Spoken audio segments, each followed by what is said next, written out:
Chapter 2, Contents of the Gita Summarized. Sanjaya said, seeing Arjuna full of compassion, his mind depressed, his eyes full of tears, Madhusudana, Krishna, spoke the following words.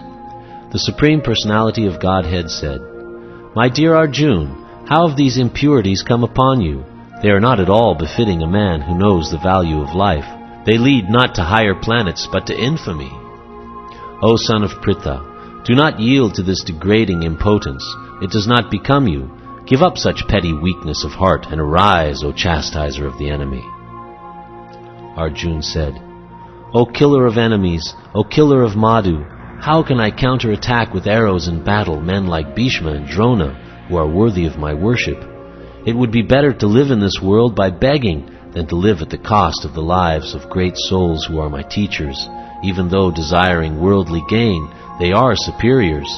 If they are killed, everything we enjoy will be tainted with blood. Nor do we know which is better, conquering them or being conquered by them.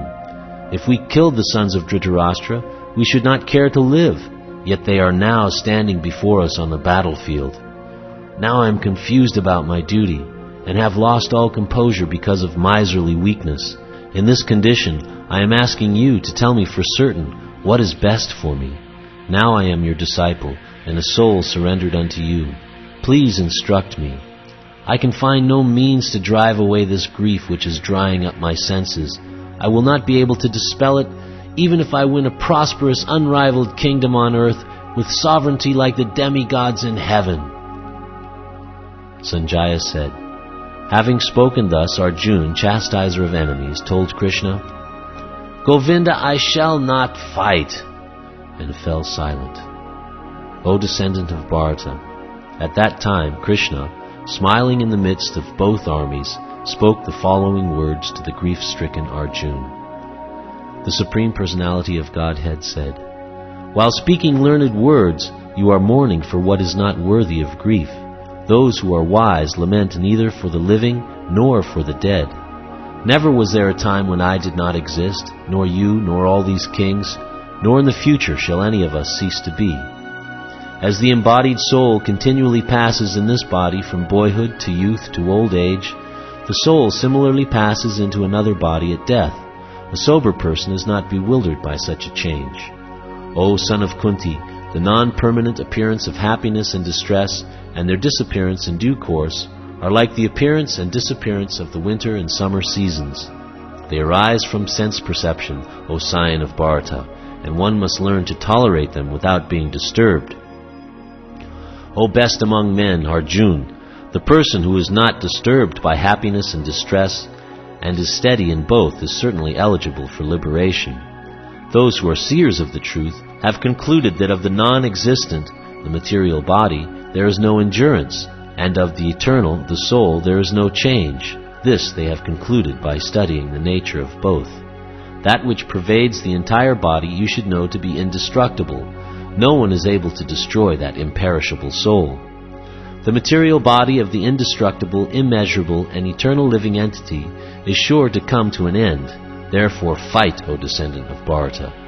Neither he who thinks the living entity the slayer, nor he who thinks it the slain is in knowledge. For the self slays not, nor is slain. For the soul there is neither birth nor death at any time. He has not come into being, does not come into being, and will not come into being. He is unborn, eternal, ever-existing, and primeval. He is not slain when the body is slain. O Partha, how can a person who knows that the soul is indestructible, eternal, unborn, and immutable kill anyone or cause anyone to kill? As a person puts on new garments, giving up old ones, the soul similarly accepts new material bodies, giving up the old and useless ones. The soul can never be cut into pieces by any weapon, nor burned by fire, nor moistened by water, nor withered by the wind. This individual soul is unbreakable and insoluble, and can be neither burned nor dried. He is everlasting, present everywhere, unchangeable, immovable, and eternally the same. It is said that the soul is invisible, inconceivable, and immutable. Knowing this, you should not grieve for the body. If, however, you think the soul, or the symptoms of life, is always born and dies forever, you still have no reason to lament, O mighty armed. One who has taken his birth is sure to die, and after death one is sure to take birth again. Therefore, in the unavoidable discharge of your duty, you should not lament. All created beings are unmanifest in their beginning, manifest in their interim state, and unmanifest again when annihilated. So what need is there for lamentation? Some look on the soul as amazing, some describe him as amazing, and some hear of him as amazing, while others, even after hearing about him, cannot understand him at all. O descendant of Bharata, he who dwells in the body can never be slain. Therefore, you need not grieve for any living being. Considering your specific duty as a Kshatriya, you should know that there is no better engagement for you than fighting on religious principles, and so there is no need for hesitation. O Partha, happy are the Kshatriyas to whom such fighting opportunities come unsought, opening for them the doors of the heavenly planets. If, however, you do not perform your religious duty of fighting, then you will certainly incur sins for neglecting your duties, and thus lose your reputation as a fighter. People will always speak of your infamy, and for a respectable person, dishonor is worse than death. The great generals who have highly esteemed your name and fame will think that you have left the battlefield out of fear only, and thus they will consider you insignificant. Your enemies will describe you in many unkind words, and scorn your ability. What could be more painful for you? O son of Kunti, either you will be killed on the battlefield and attain the heavenly planets, or you will conquer and enjoy the earthly kingdom. Therefore get up with determination and fight.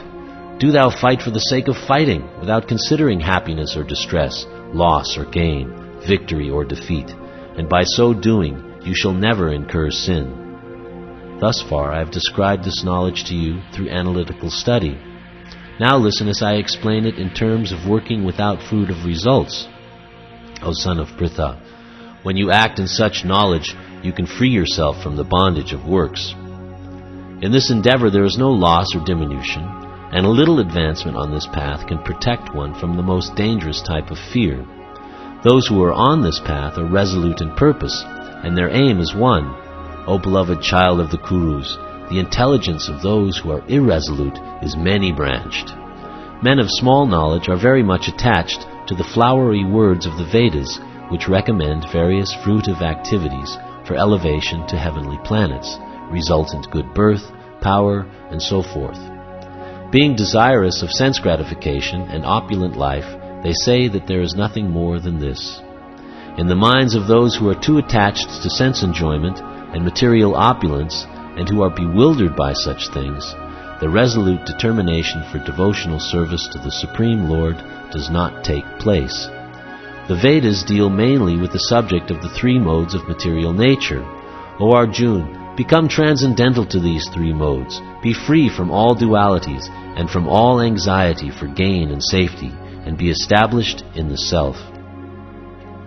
All purposes served by a small well can at once be served by a great reservoir of water. Similarly, all the purposes of the Vedas can be served to one who knows the purpose behind them. You have a right to perform your prescribed duty, but you are not entitled to the fruits of action. Never consider yourself the cause of the results of your activities, and never be attached to not doing your duty. Perform your duty equiposed, O Arjuna, abandoning all attachment to success or failure. Such equanimity is called yoga.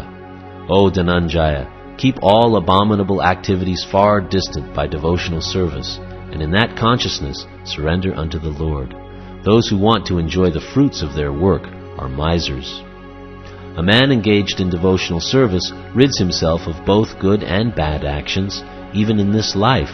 Therefore strive for yoga, which is the art of all work. By thus engaging in devotional service to the Lord, great sages or devotees free themselves from the result of work in the material world. In this way they become free from the cycle of birth and death, and attain the state beyond all miseries by going back to Godhead. When your intelligence has passed out of the dense forest of delusion, you shall become indifferent to all that has been heard and all that is to be heard. When your mind is no longer disturbed by the flowery language of the Vedas, and when it remains fixed in the trance of self-realization, then you will have attained the divine consciousness.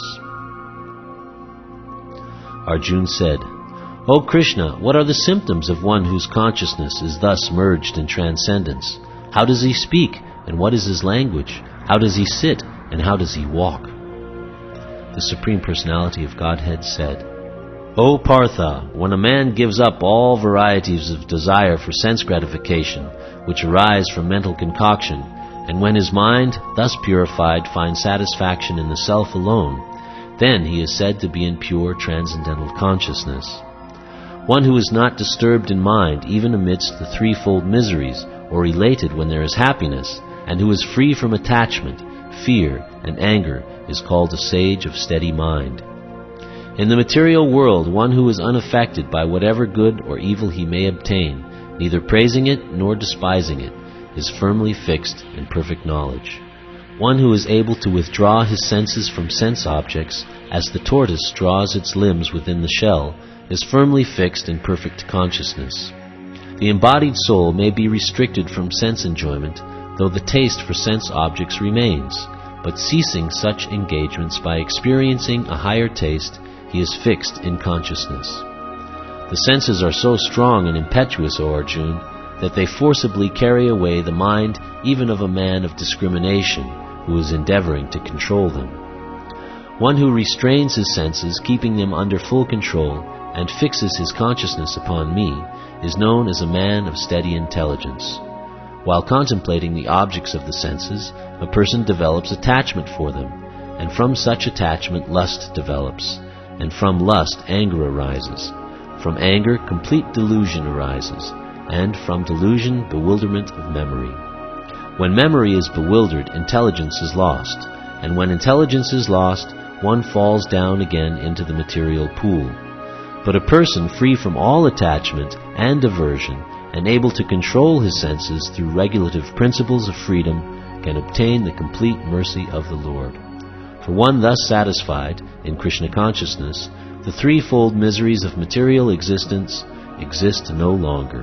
In such satisfied consciousness, one's intelligence is soon well established. One who is not connected with the Supreme in Krishna consciousness can have neither transcendental intelligence nor a steady mind, without which there is no possibility of peace. And how can there be any happiness without peace? As a strong wind sweeps away a boat on the water, even one of the roaming senses on which the mind focuses can carry away a man's intelligence. Therefore, O mighty armed, one whose senses are restrained from their objects is certainly of steady intelligence. What is night for all beings is the time of awakening for the self-controlled, and the time of awakening for all beings is night for the introspective sage. A person who is not disturbed by the incessant flow of desires that enter like rivers into the ocean, which is ever being filled but is always still, can alone achieve peace, and not the man who strives to satisfy such desires. A person who has given up all desires for sense gratification, who lives free from desires, who has given up all sense of proprietorship and is devoid of false ego, he alone can attain real peace. That is the way of spiritual and godly life, after attaining which a man is not bewildered. If one is thus situated, even at the hour of death, one can enter into the kingdom of God.